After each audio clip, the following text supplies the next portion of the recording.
Biz baribir seni zamoningga o'xsholmaymiz. Mana masalan, ilgari 10 metr mato bitta ayolga kiyim bo'lgan, to'g'rimi?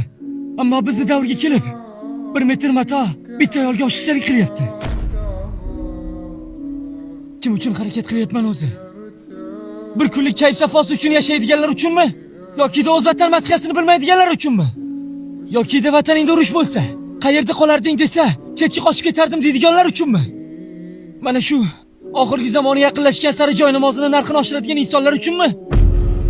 Kim uchun o'zi? Aytdim ochig'i. Xullas gapimni eshit. To'g'ri, o'z zamoningdan norozi uzursan. Lekin menchi, bizchi? Otam mana shu sizning kelajagingiz uchun urushga ketgan. Akam ham. Yoshim hali 18 ga to'lmagan bo'lsa ham oilamga bosh bo'lib qoldim. Xo'sh, mana shu go'zal kelajagingiz uchunmidi? Mana shu uchunmidi hammasi? Bu savollarimga kim javob beradi?